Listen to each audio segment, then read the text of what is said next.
বান্দা, আমরা আল্লাহর গোলাম।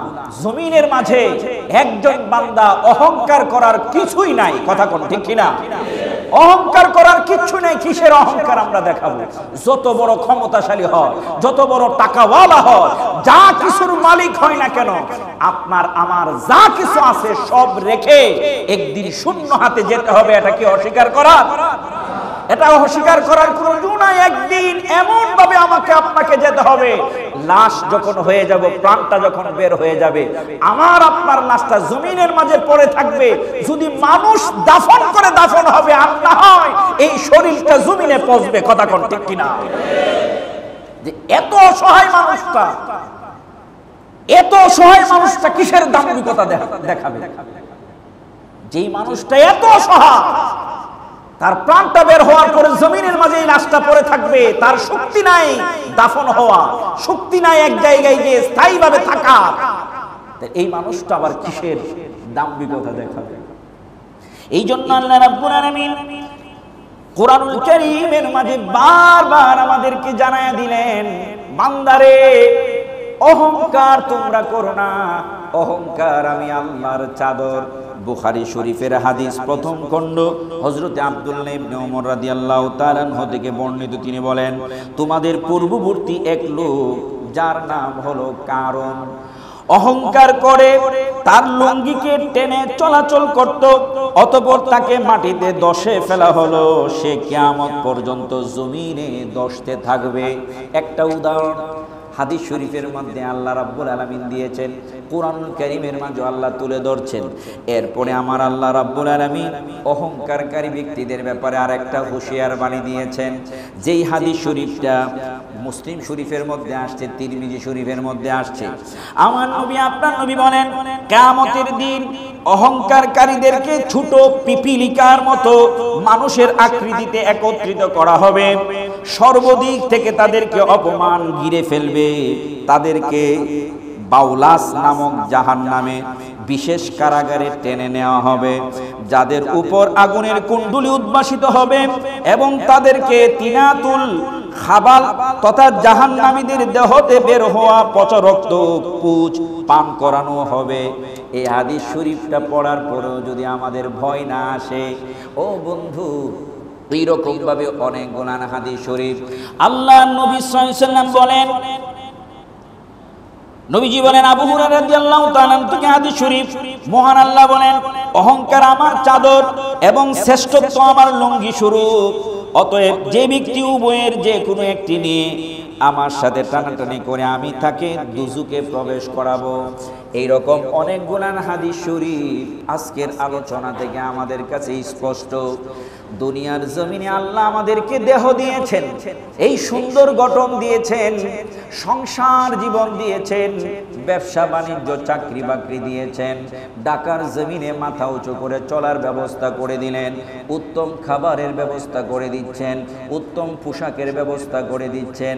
এত সকল নিয়ামত পেয়ে অহংকার না করে আল্লাহর শুকরকারী বান্দা হওয়ার দরকার আছে না? না, আমার চাল চলনে, কথাবার্তায়, আচার আচরণে, আমার অঙ্গভঙ্গিতে কোনো কিছুতে যেন অহংকার প্রকাশ না পায়, এইরকম ভাবে নিজেকে গড়ার দরকার আছে না নাই?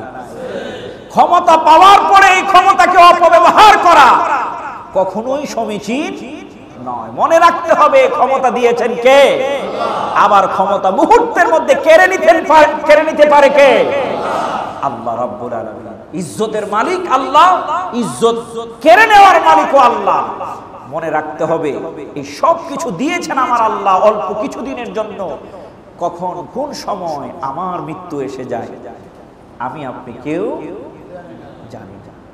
আজকে মিম্বরে আছে, এখান থেকে বাসায় যেতে পারবো এই গ্যারান্টি নাই, কথা কোন ঠিক কিনা? মসজিদে আসছেন, মসজিদ থেকে বাসায় যেতে পারবেন এই গ্যারান্টি নাই। কিন্তু আমরা তো পেলে আর ছাড়তে চাই না। পেলেই মনে করি আমি সবকিছুর শক্তির অধিকারী হয়ে গেলাম, আমি সবকিছুর মালিক হয়ে গেলাম। কোন জায়গায় এই জায়গাটাকে পাওয়ার পরে সেটাকে অপব্যবহার করা উচিত না। আমি ক্ষতি খতিব হিসাবে আমার মুয়াজ্জিনকে সাইজ করব, খাদেম সাহেবদেরকে সাইজ করব, যেহেতু আমি এখানের খতিব, আমি মসজিদের সভাপতি, মসজিদের সেক্রেটারি, আমার অধীনে যারা আছে তাদেরকে সাইজ করে ছাড়বো। আমি এলাকার মাতবর, এলাকার মধ্যে যারা আছে তাদেরকে সাইজ করে ছাড়বো। হ্যাঁ, সাইজ আপনি একদিন, 2 দিন, 5 দিন, 10 দিন করলেন, একদিন আমাকে আপনাকে সাইজ হতে হবে। কথা কোন ঠিক কিনা? এই চিন্তাটুকু সামনে রেখে আমরা যদি চলি, কখনোই বিপদ আমাদেরকে ধরবে না। বরঞ্চ এই জায়গাটুকু পেয়ে আল্লাহর শুকরিয়া আদায় করে এই জায়গাটাকে যদি সঠিকভাবে ব্যবহার করতে পারি, এটা আমার জন্য কিয়ামতের ময়দানে নাজাতের উসিলা হয়ে যাবে। কথা কোন ঠিক কিনা? প্রত্যেকের জায়গায়, এক একজন এক একটা জায়গায় সম্মানের আসনে আছেন। আপনি ঘরে আছেন, আপনার স্ত্রী, সন্তানাদি আপনার অধীনস্থ, এই জায়গার মাঝে আপনি একজন সম্মানিত ব্যক্তি। কথা কোন ঠিক কিনা? আপনার মনে রাখতে হবে, আপনার দ্বারা, আমার স্ত্রী যেন নির্যাতিত না হয়, আমার দ্বারা যেন আমার সন্তানেরা নির্যাতিত না হয়। আমি এই জায়গায় দায়িত্বশীল হিসাবে তারা যদি আমার কাছ থেকে নির্যাতিত না হয়, বরঞ্চ আমার কাছে সর্বোচ্চ আচরণ পায়, কিয়ামতের ময়দানে এই সংসার, আমার সংসার, এই সন্তানাদি, আমার সন্তানাদি, তাদের উসিলা আমি কিয়ামতের ময়দানে নাজাতের উসিলা পেয়ে যাব। পবিত্র জুমাবার আজকের নিয়ামতপূর্ণ ফজিলতপূর্ণ দিনে আল্লাহ সুবহানাহু ওয়া তাআলা আমাদের সকলকে আল্লাহর ঘর মসজিদে কবুল করেছেন। মালিক ও মাওলার দরবারে জবানটুকু বড় করে শুকরিয়া দান বলি আলহামদুলিল্লাহ। আগস্ট মাস আমাদের সুখের মাস। এ মাসেই জাতির জনক বঙ্গবন্ধু শেখ মুজিবুর রহমান সপরিবারে শহীদ হয়েছিলেন। ওনাদের আত্মার মাগফিরাত কামনা করছি। তারই সাথে সাথে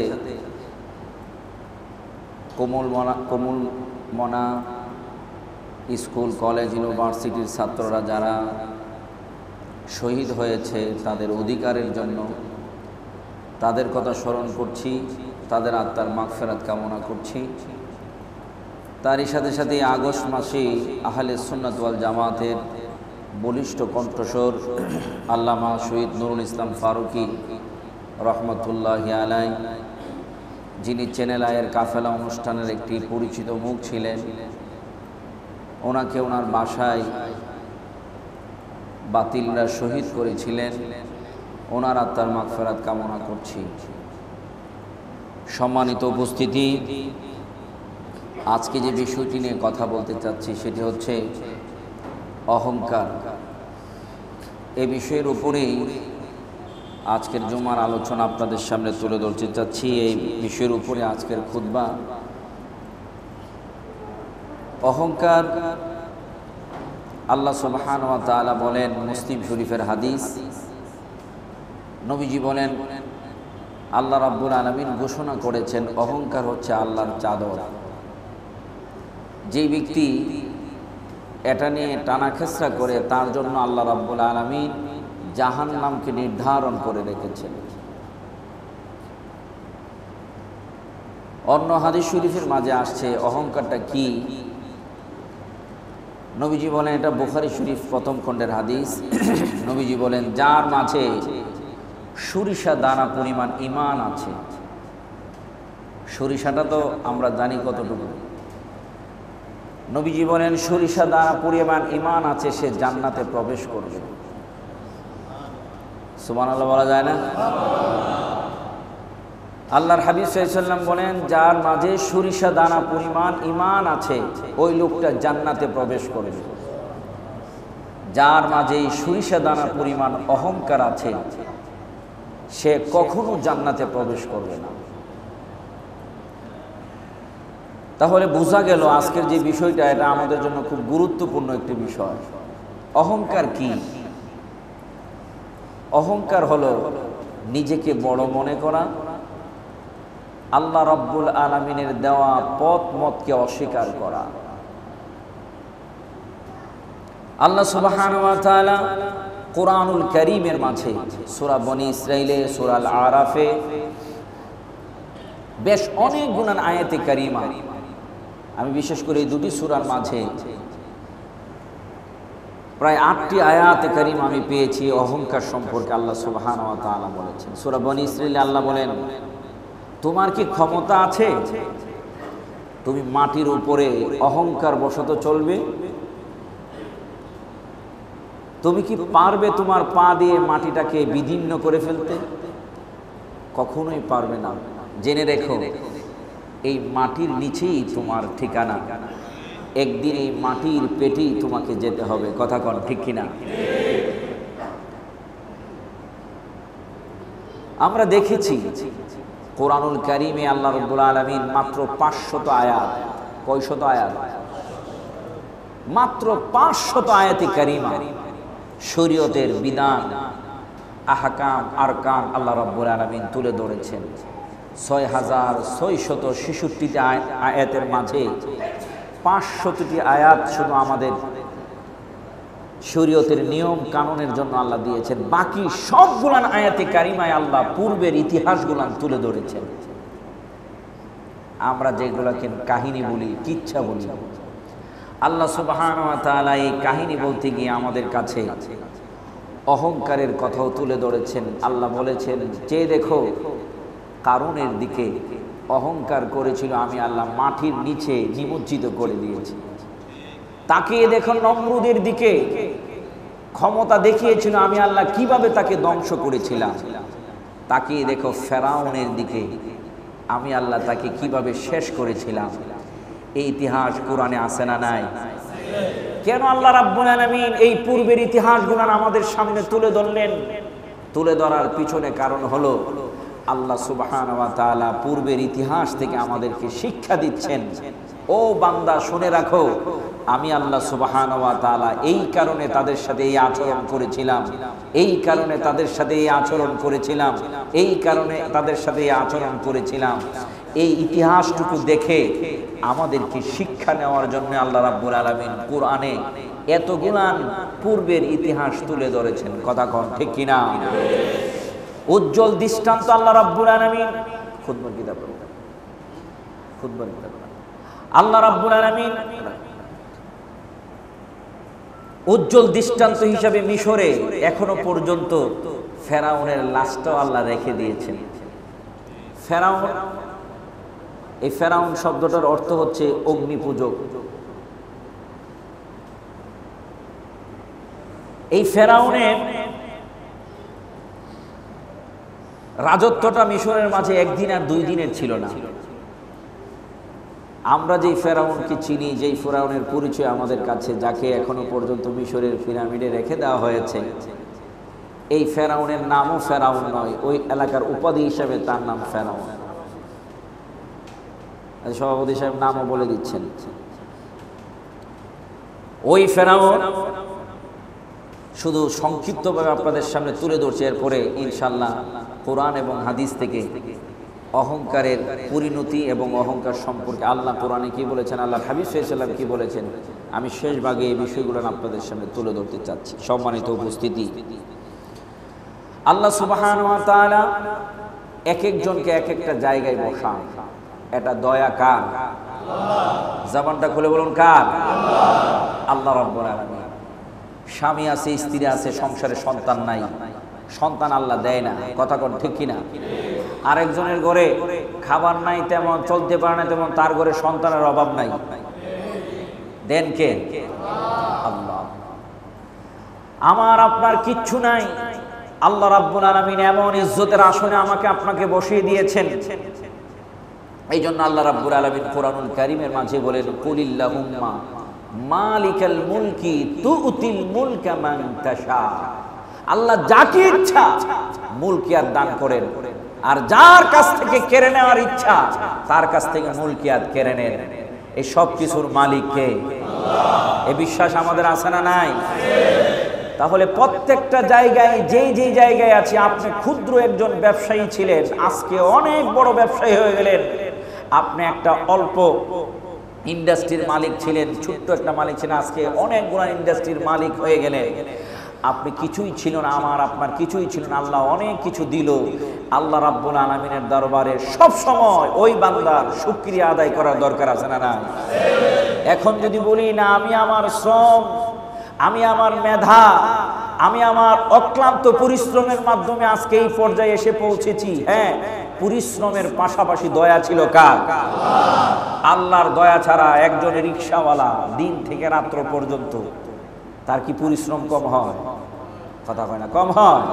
মাথার ঘাম পায়ে পড়ে পরিশ্রম তার কম না। আল্লাহ রাব্বুল আলামিন তাকে আর কয় টাকা ইনকামের ব্যবস্থা করে। তাহলে বোঝা গেল পরিশ্রম দিয়ে নয়, পরিশ্রমের পাশাপাশি দয়াটা কার? আল্লাহর উপর যেই ব্যক্তি পরিপূর্ণ আস্থা রেখে গোটা জিন্দেগিটা পরিচালনা করবে তাকে কখনো অহংকার ধরবে না। এখন যদি মনে করে আমার পরিশ্রম, আমার শ্রম, আমার সবকিছুই আজকে আমাকে এই পজিশনে বসিয়েছে, তখন আল্লাহর দয়াটুকু যখন ভুলে যায়, শুকরিয়াটুকু যখন ভুলে যায়, তখনই বান্দা অহংকার বশত লাঞ্ছিত হয়ে যায়। আমার বন্ধু বাবারে ভাইয়েরা, সংক্ষিপ্তভাবে কোরআনের একজন অহংকারের ইতিহাস আপনাদের সামনে তুলে ধরি, তা থেকে আমাদের অনেক বড় শিক্ষা আছে। এই ফেরাউন, যিনি মিশরের জমিনে তার বাড়ি নয়, তার বাড়ি হলো বলকে। বলক থেকে কর্মসংস্থানের আশায় একজন বেকার ছেলে আস্তে আস্তে আস্তে আস্তে মিশরের জমিনে চলে আসলো। একদিন আর 2 দিন নয়, টানা 9 দিন পর্যন্ত উপবাস, কোনো খাবারের ব্যবস্থা নাই, কোনো কাজকর্মের ব্যবস্থা নাই। প্রতিমধ্যে রাস্তায় তার বন্ধু একজনের সাথে দেখা হলো, তার নাম হলো হামান। দেখা হওয়ার পরে তার সাথে বন্ধুত্ব হলো। সেও বলল, আমি একজন বেকার ছেলে, কোনো কাজকর্ম নাই, একটু গভীর খেয়াল আমার আল্লাহ রাব্বুল আলামিন কি দয়া দেয়, আর অহংকার হলে আমার আল্লাহ কিভাবে কেড়ে নেয়, একটু গভীর খেয়াল রে বাবা। প্রতিমধ্যে রাস্তায় দেখা হলো, 2 বন্ধু একত্র হওয়ার পরে হামান বলে, আমারও ঠিক একই অবস্থা, কর্মসংস্থানের ব্যবস্থা নাই। শুনেছি মিশর নাকি বড় কর্মসংস্থানের ব্যবস্থা আছে। 2 বন্ধু মিশর চলে গেল। ওই জায়গায় গিয়েও কোনো কর্মসংস্থান না পাওয়ার কারণে স্বাভাবিকভাবে ফেরাউন একটু রাগী মানুষ ছিল, ডাইরেক্ট বাদশার কাছে গিয়ে হাজির। ও বাদশাহ, অনেক দূর থেকে আমি আসলাম, তোমার দেশে আসার পরেও আমি কোনো কর্মসংস্থান পাই না। 9 দিন পর্যন্ত আমি না খাওয়া, কোনো খাবার আমার নাই। ওই দিক দিয়ে বাদশাহ ফরমান জারি করলেন, কবরস্থানের দারোয়ান নিয়োগ দিবে। ও বন্ধু, এই পর্যন্ত অনেক ইতিহাস, অনেক কথা আমি সংক্ষিপ্ত করলাম। কবরস্থানের দারোয়ান নিযুক্ত করবে। তার বডি ফিটনেস, লম্বা চূড়া সব দিক দিয়ে বাদশা যখন দেখলো যে তার মেজাজ মোজাজ সব কিছু মিলায় এই জায়গায় তো তারে দারোয়ান দেওয়া যায়, বাদশা বলল, তুমি কবরস্থানের দারোয়ানগিরি করবা কিনা? ফেরাউন ডাক দিয়ে করে, এটার বিনিময়ে আমি কিছু পাবো কিনা? থাকা খাওয়ার সম্পূর্ণ ব্যবস্থা তোমারও হয়ে যাবে। ঠিক আছে, খাবার যদি হয়, থাকার ব্যবস্থা হয়, আমার তো আর কিচ্ছু নাই। ঠিক আছে, আমি চাকরিতে ওকে। ওই চাকরি নিল, কবরস্থানের সরকারি চাকরি, কবরস্থানের দারোয়ান, তার হেল্পার হিসাবে হামানো। ওই জায়গায় 2 বন্ধু থাকে, কবরস্থানের দারোয়ানগিরি করে। ও বন্ধু, চাকরিটা আর কতটুকু বড় চাকরি! ওই জায়গায় চাকরি করে। আল্লাহর কি দয়া, মিশরে ওই সময় এমন প্লেগ রোগ হলো, মহামারী দেখা দিল, এত পরিমাণে মানুষ মারা যাওয়া শুরু হলো। ফেরাউন যখনই লাশ মারা গিয়ে কবরস্থানে দাফন করতে নিয়ে আসে, ফেরাউন কই, কবরস্থানের গেট খোলা হবে না, আমি কবরস্থানের দারোয়ান সরকারিভাবে নিয়োগপ্রাপ্ত, আমার অনুমতি ছাড়া একটা লাশও কবরের মাঝে ঢুকবে না। এই কথা বলার পরে, আপনার অনুমতি কেমনে পাবো? কয়েকটা লাশ কবরের ভিতরে ঢুকাইতে হলে 1 স্বর্ণ মুদ্রা লাগবে। একটা স্বর্ণ মুদ্রা দিলে কবরস্থানে একটা লাশ দাফন করা হবে। এটা সরকারি ফরমান ছিল না, এটা তার নিজস্ব ফরমান। সে বলে, সরকার এত মানুষ মারা যাওয়ার কারণে গুরুস্থানে দাফন করা সংখ্যাযুক্ত হয়ে গেছে। এই কথা বলার পরে মানুষ চিন্তা করলো, 1 টাকার জন্য আর রাজার কাছে কি যাব? ঠিক আছে, 1 টাকা নাও, দাফনের ব্যবস্থা করে দাও। এত পরিমাণে মানুষ মারা গেল, এক চান্সে ফেরাউন অনেক টাকার মালিক হয়ে গেল, স্বর্ণ মুদ্রা। বন্ধুরা আমার, কিছুদিন পরে সরকারের সুখে দুঃখে, রাজার সুখে দুঃখে ফেরাউনের কাছ থেকে বাদশা পরামর্শ নেই, সুন্দর পরামর্শ দেয়।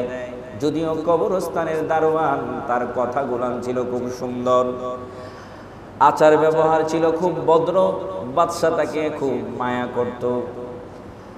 ওই রাত দরবারের মন্ত্রী মারা গেল, বাদশা তাকে মন্ত্রীর আসনে বসায়া দিল। আল্লাহ রাব্বুল আলামিন কিভাবে তাকে ইজ্জত দান করেন, যখন ইজ্জত দেয়, ইজ্জতটা যখন ধরে না রাখতে পারে তখন আমার আল্লাহর গজব চলে আসে। বাদশার মন্ত্রীর আসনে তাকে বসিয়ে দিল। মন্ত্রী মানে হলো বাদশার ডান হাত, বাদশার কাছের মানুষ। এবার মন্ত্রিত্ব নেওয়ার পরে হামান ছিল খুব চতুর, তার বুদ্ধি ফেরাউন নিত, নিয়ে নিয়ে কাজ করত। হামানের সাথে পরামর্শ করে ফেরাউনের অন্তরে ভিতরের মাঝে এই চিন্তা লুকায়া দেয় যে যেহেতু মন্ত্রী হয়ে বসছিস, তুই যদি বাদশাহ হস, আমারে তুই মন্ত্রী বানায়া দিস। এই বাদশাটা কেমনে আমরা দখল করতে পারি, এই চিন্তাধারা কর। দুই বন্ধু মিলে এই পাইতারা সবসময় করে। হামান একদিন বুদ্ধি দিল, যদি তুই বাদশার আসনে বসতে চাস তাহলে তোর একটা জিনিস প্রয়োজন, জনগণ তোর হাতে নিতে হবে। জনগণকে হাতে নিতে হলে জনগণকে তোর সুযোগ সুবিধা দিতে হবে। ও কি সুযোগ সুবিধা দিব? এই বছরের কর মাফ করে দে। আমি কেমনে মাফ করব? এত কর রাজস্ব সম্পদ আমি কিভাবে মাফ করব? কয়েকটা কাজ কর, কবরস্থান থেকে তো আমরা কম কামাই নাই, এইগুলা তো আমাদের মজুদি আছে। বাদশারে বলে দে যে এই বছরের করের টাকাটা তুই দিয়ে দিবি, জনগণকে জনগণের কাছ থেকে যেন এক টাকাও কর না নেওয়া হয়। কেমন বুদ্ধি পাই তারা! বাদশার কাছে মন্ত্রী গিয়ে আবদার করলো, হুজুর, জনগণ বড় কষ্টে আছে, এই বছরের করটা ক্ষমা করা হোক। যেহেতু রাজস্ব বড় ক্ষতি হয়ে যাবে, এই করের টাকাটা আমি দিয়ে দিব। বাদশা বলে, তুমি কেন দিবা? যদি জনগণের ভালো হয় তাহলে না হয় আমি ক্ষমা করে দিলাম। এই কথা বলার পরে বাদশা ফরমান জারি করে দিলেন, ও জনগণ, তোমাদের এই বছরের কর মওকুফ। কর মওকুফ হওয়ার পরে কৃষকরা সবাই কাজকর্মে খুব মনোযোগ। বাদশার কাছে গিয়ে মন্ত্রী ফেরাউন আবার গিয়ে আবদার করলো, হুজুর, আগামী 2 বছরের কর তাদেরকে মাফ করে দেন, 2 বছরের করের টাকা আমি দিয়ে দিব। হিসাব রক্ষককে বললেন, অর্থমন্ত্রীকে বললেন, হিসাব করে বলো কত টাকা 2 বছরের কর আসে। 2 বছরের কর যা আসে সব ফেরাউন নিজে দিয়ে দিল। দিয়ে রাজকোষাগারের মধ্যে রেখে দিলে। এবার 3 বছরের কর না দেওয়ার কারণে জনগণ মোটামুটি সচ্ছল হলো। এবার সবাই জানতে পারলো এইরকম সুযোগটা তাদেরকে কে দিছে। সবার কাছে প্রস্তাব মন্ত্রী মহোদয় দিছেন। মন্ত্রীর প্রতি সবার একটা সফট মাইন্ড। যেই জায়গায় যায় মানুষ তাকে বড় বাহবা দেয়। কিছুদিন পরে রাজা ইন্তেকাল করলেন। রাজার কোনো সন্তানাদি না থাকার কারণে এখন মন্ত্রী পরিষদ থেকে বা রাজ দরবার থেকে একজনকে বানানো হবে রাজা। এবার জনগণ মন্ত্রীর পক্ষে সবাই ভোট দেয়, কারণ জনগণ তো মন্ত্রীর কাছ থেকে সবচেয়ে বেশি সুযোগ পাইছে। এই মন্ত্রী ক্ষমতায় আসার পরে যেই সুযোগ দিছে, এই সুযোগ জীবনে তারা কখনো পায় নাই। তারা বুঝতে পারল এই মন্ত্রী যদি রাজা হয় আমাদের জন্য বড় উপকার হবে। এবার রাজ সিংহাসনে ফেরাউন নিজে রাজা।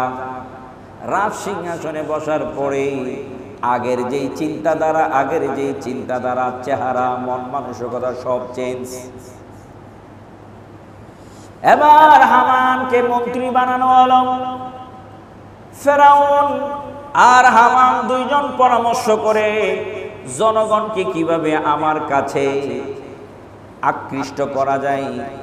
হামান পরামর্শ দিল, যদি আকৃষ্ট করতে চাও তাহলে জনগণকে লেখাপড়া থেকে, বিদ্যা থেকে একেবারে মাইনাস করে দাও। সব শিক্ষিতদেরকে ফেরাউন ডাক দিয়ে বলল, তোমরা স্কুল, কলেজ, ইউনিভার্সিটি, মাদ্রাসা সব বন্ধ করে দাও। কোনো জায়গায় লেখাপড়া হবে না। 1 বছর আর 2 বছর নয়, টানা 5 বছর পর্যন্ত তোমরা যারা শিক্ষিত শিক্ষিত লোকরা আছো, টিচাররা আছো, তোমাদের কাছে তোমাদের মাসে যেই টাকা লাগে আমি রাজদরবার থেকে তোমাদেরকে দিব। তোমাদের কোনো চিন্তা করতে হবে না, তোমাদের ভরণ পোষণ আবাসস্থল সবকিছু আমি দিব। এই কথা বলার পরে শিক্ষিত মানুষরা বাড়ি পাইলো, ঘর পাইলো, খাবার প্রতি মাসে তাদের ঘরে চলে যায়, আর চিন্তা নাই। 5 বছর টানা যখন লেখাপড়া বন্ধ, স্বাভাবিকভাবে মুরুক্ষের সংখ্যা বেড়ে গেছে, ঠিক কিনা? মুরুক্ষ মানুষ আর কি শয়তান বরাবর একটা কথা বলে যে মুরুক্ষ মানুষ শয়তান বরাবর। এবার 5 বছর পরে ফেরাউন হামানের পরামর্শ নিয়ে সব লোককে একত্রিত করে কয়, তোমাদের সুযোগ সুবিধা দিছে কে? আপনি আমাদের মালিক বাদশাহ, আপনি সুযোগ সুবিধা দিছেন। তোমাদের কর মাফ করে দিছে কে? আপনি মাফ করে দিছেন। তোমাদের এত সুন্দরভাবে খানা পিনার ব্যবস্থা করছেন কে? আপনি করছেন। যদি আমি সব করে থাকি তাহলে আমাকে মানতে তোমাদের কোনো আপত্তি আসেনি? না, আপনারে মানতে কোনো আমার আপত্তি নাই। আমি চিন্তা করলাম তোমরা আমার পূজা করবে, তোমরা আমার উপাসনা করবে, আমি তোমাদেরকে তোমাদের মন খুশি করার মতো উপঢৌকন দিয়ে দিব। এই কথা বলার পরে মিশরের জমিনে একটা গোত্র ছিল, ওই গোত্রগুলো এক বাক্যে ফেরাউনকে মেনে নিল। ফেরাউনকে এক বাক্যে মেনে নিল। আমার বন্ধু বাবারা ভাইয়েরা, ফেরাউনের মধ্যে ওই সময় যে অহংকার তাকাব্বুরি ঢুকে গেল, আমার আল্লাহ দেখে কি দেখে না? লোকটা টানা 9 দিন পর্যন্ত খাবার নাই। আল্লাহ চাকরির ব্যবস্থা করে দিলেন। চাকরি থেকে আমার আল্লাহ তাকে মন্ত্রী বানায় দিলেন। মন্ত্রী থেকে আমার আল্লাহ তাকে সিংহাসনে বসায় দিলেন। সিংহাসনে বসার পরে তার ভিতরে যেই চিন্তাধারা, সেই চিন্তাধারা হলো সে এখন কি হবে? আনা রব্বুকুমুল আলা, আমি হইলাম তোমাদের বড় খোদা। জোরে কন্যা নাউজুবিল্লাহ। এই ঘোষণা দেওয়ার পরে আমার আল্লাহ রাব্বুল আলামিন এত দয়া যেই বান্দাটাকে করলেন, এত দয়া যেই বান্দাটাকে করলেন, ওই বান্দা এখন টক্কর দিতেছে কার সাথে? আমার বন্ধু বাবারা ভাইয়েরা, আল্লাহ সুবহানাহু ওয়া তাআলা ফেরাউনকে সুযোগ দেওয়ার জন্য মুসা পয়গম্বরকে পাঠায়া দিলেন। এখানে অনেক কথা। মুসা পয়গম্বর তাকে ধ্বংস করবে বলে ছেলে সন্তান জন্ম দেওয়া বন্ধ করে দিল। আমি ওই দিকে গেলাম না। যখন আমার আল্লাহ রাব্বুল আলামিন দেখলেন ফেরাউন ধাপে ধাপে ধাপে ধাপে এত বড় দাম্ভিকতায় পৌঁছে গেছে, এবার সে ধ্বংসের দ্বার প্রান্তে, এরপরও আমার আল্লাহ তার কাছে একজন মেসেঞ্জার পাঠাইয়া দিলেন। ফেরাউন শোনো, আল্লাহ একজন আছে যিনি তোমাকে সৃষ্টি করেছেন, ওই আল্লাহকে মেনে নাও। আল্লাহ কত দয়া! এত কিছু করার পরও তার কাছে কি পাঠাইছে? সুযোগ আল্লাহ দিচ্ছে, সুযোগ আল্লাহ দিচ্ছে। সে মানে নাই, মুসাকে মারার জন্য প্রস্তুতি গ্রহণ করলো। আমার আল্লাহ বলেন 400 বছর পর্যন্ত যেই ফেরাউন আমি আল্লাহর সাথে নাফরমানি করলো, আমি আল্লাহ রাগ করি নাই, রাগ করি নাই। আমি সুযোগ দিছি, সুযোগ দিয়েছি, সুযোগ দিয়েছি, সুযোগের পরে সুযোগ। আমার পয়গাম্বরকে যখন গালি দিল, আমার পয়গাম্বরের বিরুদ্ধে যখন অস্ত্র তুলল, এবার আমি আল্লাহ তাকে ছাড়বো? আল্লাহ রাব্বুল আলামিন ফেরাউনের ঘোষণা অনুযায়ী, ফাইসালা অনুযায়ী নীল নদীর মাঝে কোরআনে আল্লাহ এই ঘটনা তুলে ধরলেন। মুসার জন্য সুন্দর রাস্তা আল্লাহ বানাইলেন। মুসা পয়গাম্বর এই পার থেকে ওই পারে চলে গেলেন। ফেরাউন পারে মধ্য জায়গায় যাওয়ার পরে আমার আল্লাহ রাস্তাকে বন্ধ করে দিলেন। ওই জায়গায় চুবায়া চুবায়া তারে মেরে ফেললেন। বুখারী শরীফে একটা হাদিস আসছে, আমার আল্লাহ যে কত দয়াময়।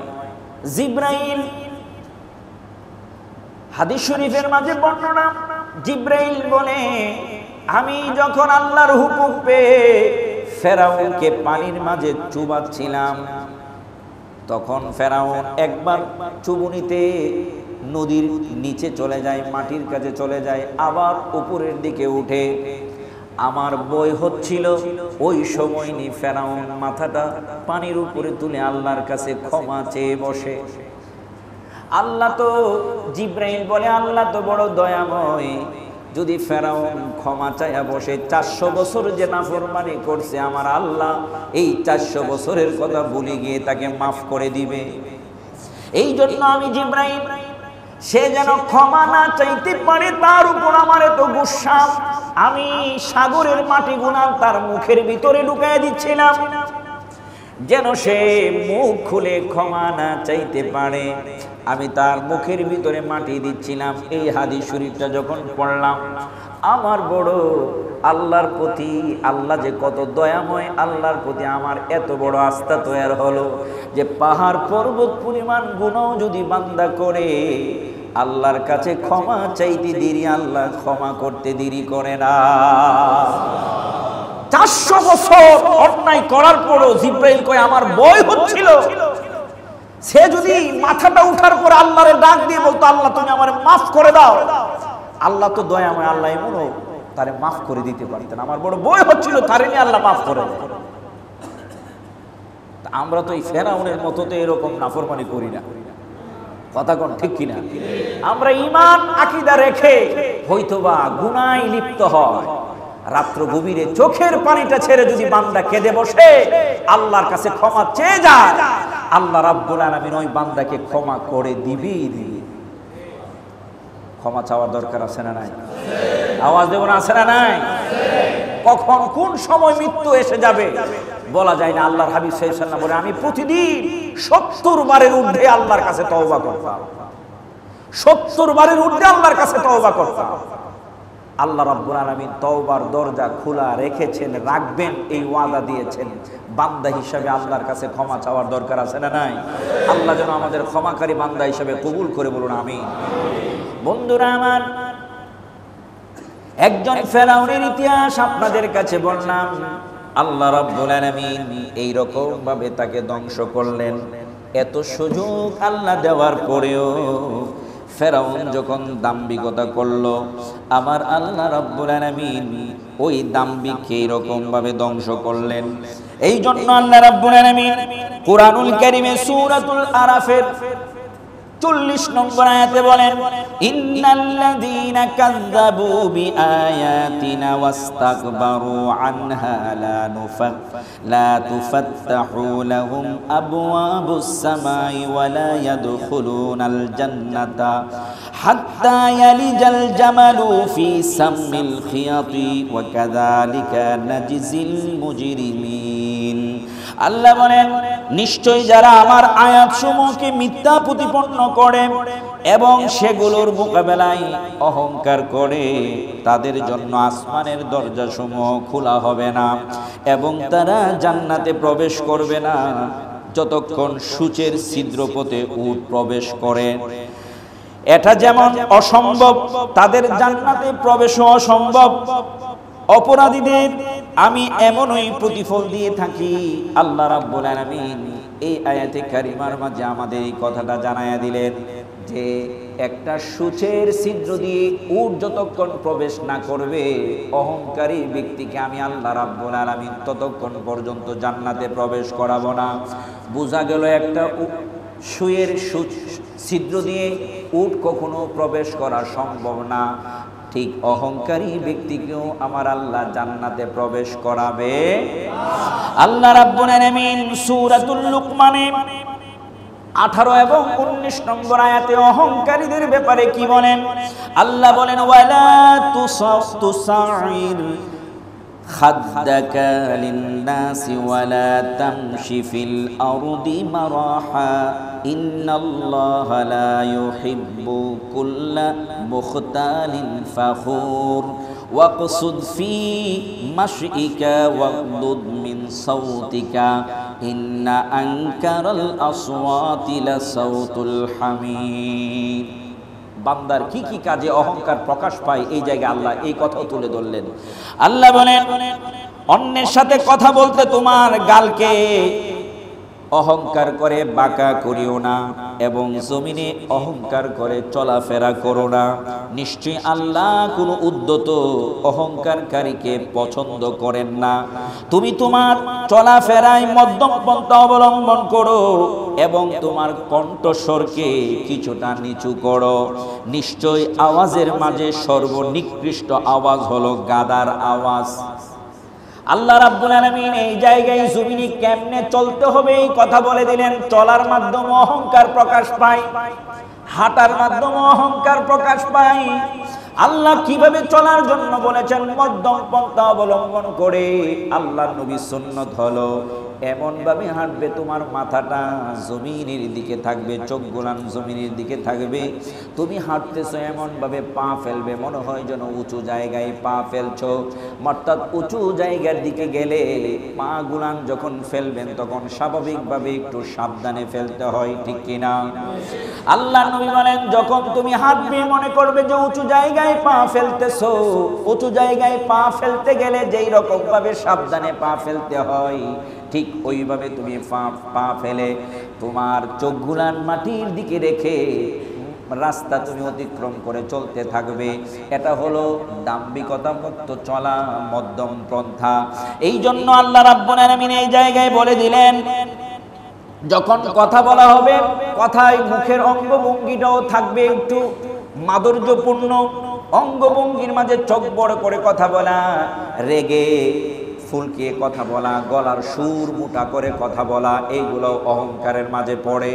নিম্ন সুরে কথা বলা, চেহারার মাঝে হাসি মাখা রেখে মানুষের সাথে কথা বলা। আল্লাহ রাব্বুল আলামিন কুরআনুল কারীমে এই জায়গায় অহংকার মুক্ত কথা বলার জন্য বললেন। আল্লাহ কণ্ঠটাকে বড় করে কথা বলাটাকে গাদার আওয়াজের সাথে তুলনা করলেন। এই জন্য গলার কণ্ঠটাকেও নিম্নগামী করে চলাটা অহংকার থেকে মুক্ত থাকার আলামত। কথা কোন ঠিক কিনা? আমার বন্ধু বাবারা ভাইয়েরা, কুরআনুল কারীমে সূরাতুন নাহলের 22 এবং 23 নম্বর আয়াতে আল্লাহ রাব্বুল আলামিন এই অহংকারীদের কথা বলতে গিয়ে বলেন, আমি আর আয়াতে কারিমার দিকে গেলাম না, সংক্ষিপ্ত সময় আমি অনুবাদটুকু আপনাদের সামনে তুলে ধরি। সুতরাং ওই সব লোক যারা আখিরাতের উপর ঈমান আনে না, তাদের অন্তর অস্বীকারী এবং তারা হচ্ছে অহংকারী। বাস্তব ক্ষেত্রে আল্লাহ জানেন যা তারা গোপন করে এবং যা তারা প্রকাশ করে, নিশ্চয়ই তিনি অহংকারকারীকে পছন্দ করেন না। এরপরে আমার আল্লাহ সূরাতুল জাসিয়ার 7 থেকে 8 নম্বর আয়াতের কারিমার মাঝে বলেন, ধ্বংস প্রত্যেক অপবাদ রচনাকারী পাপীর জন্য। আল্লাহর আয়াতসমূহ শুনে যেগুলো তার উপর পাঠ করা হয়, অতঃপর এমন অহংকার করে বসে থাকে যেন সে শুনিনি, সুতরাং তাকে বেদনাদায়ক শাস্তির সুসংবাদ দিয়ে দাও।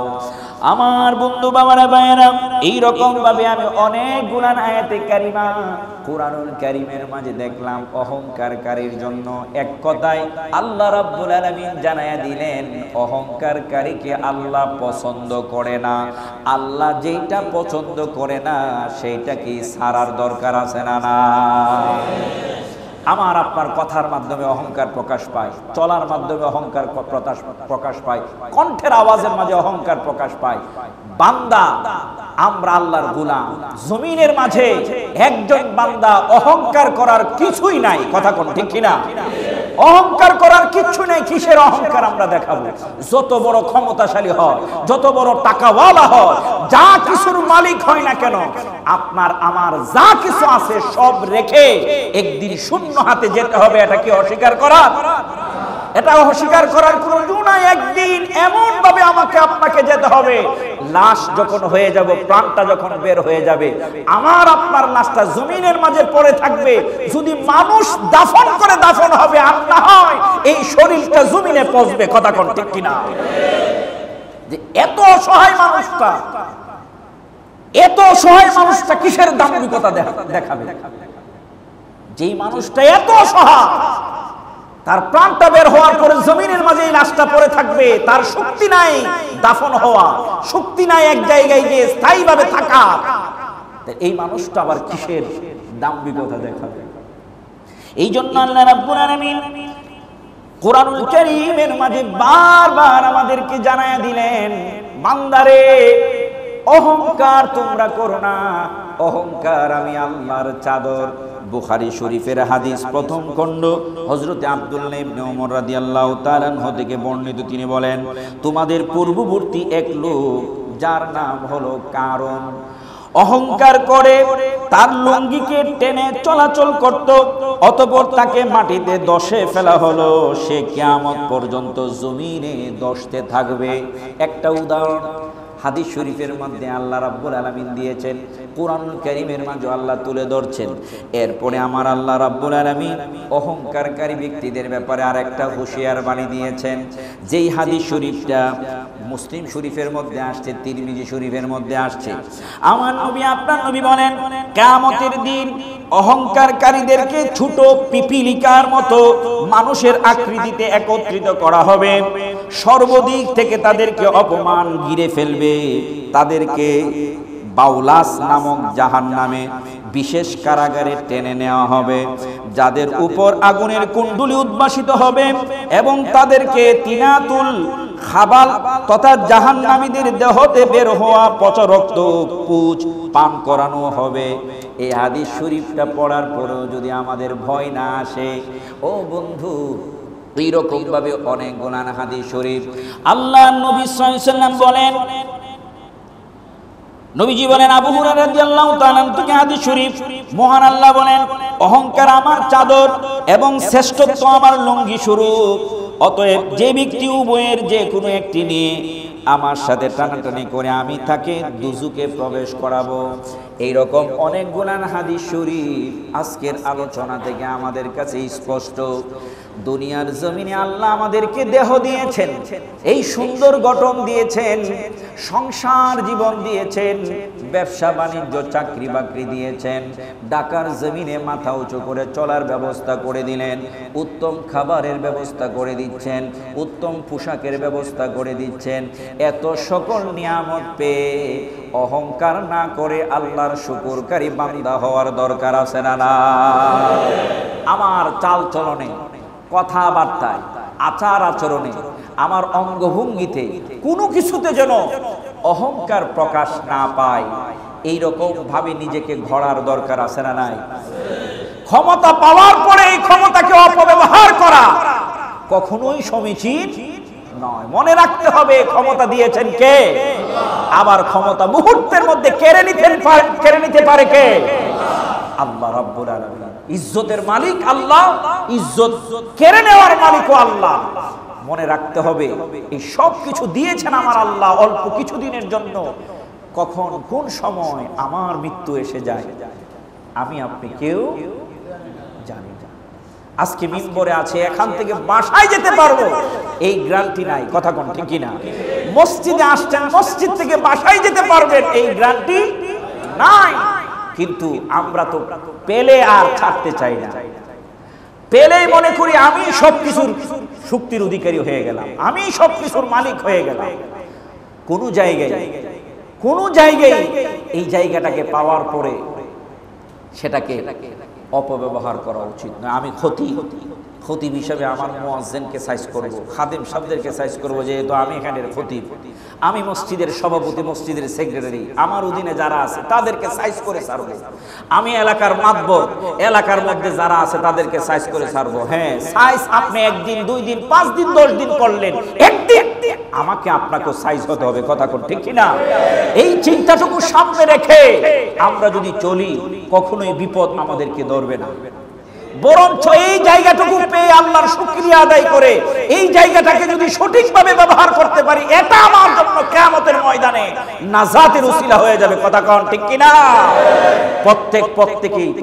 প্রত্যেকের জায়গায়, এক একজন এক একটা জায়গায় সম্মানের আসনে আছেন। আপনি ঘরে আছেন, আপনার স্ত্রী সন্তান আছে আপনার অধীনস্থ, এই জায়গার মাঝে আপনি একজন সম্মানিত ব্যক্তি। কথা কোন ঠিক কিনা?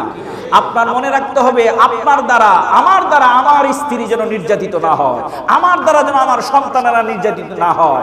আমি এই জায়গায় দায়িত্বশীল হিসাবে তারা যদি আমার কাছ থেকে থেকে নির্যাতিত না হয়, বরঞ্চ আমার কাছে সর্বোচ্চ আচরণ পায়, কিয়ামতের ময়দানে এই সংসার আমার সংসার, এই সন্তানাদি আমার সন্তানাদি, তাদের উসিলা আমি কিয়ামতের ময়দানে নাজাতের উসিলা পেয়ে যাব। আমি একটা উদাহরণ দিলাম আমার ঘর হিসাবে। ঠিক প্রত্যেকটা জায়গায়, আপনি একটা দোকানের মালিক, আপনার 4 জন কর্মচারী, 2 জন কর্মচারী আছে, আপনি আপনার ওই জায়গায় একজন দায়িত্বশীল মানুষ। আপনার দ্বারা যদি কর্মচারীরা নির্যাতিত হয়, নিপীড়িত হয়, লাঞ্ছিত হয়, আপনার জবাবদিহি আছে না নাই? আর আপনার দ্বারা যদি আপনার কর্মচারীরা হাসি খুশি আনন্দ চিত্তে থাকে, তাদের এই আপ্যায়নের দ্বারা, তাদের সাথে ভালো আচরণের দ্বারা আপনি কিয়ামতের ময়দানে নাজাতের রাস্তা পেয়ে গেলেন। এক্সাম্পল দিলাম। এরকম প্রত্যেকটা সেক্টর, কথা কোন ঠিক কিনা, এরকম প্রত্যেকটা সেক্টর আল্লাহ রাব্বুল আলামিন যেন আমাদেরকে অহংকার মুক্তভাবে আল্লাহর দেওয়া নিয়ামতকে পেয়ে শুকরিয়ায় যেন ওই নিয়ামতের জায়গাটুকুকে আবাদ করতে পারি। আল্লাহ যেন আমাদের তৌফিক দান করে। সকলে বলি আমিন। আরো জবান খুলে বলি আমিন। ওয়া মা আলাইনা ইল্লাল বালাগ। আসসালামু আলাইকুম ওয়া রাহমাতুল্লাহ।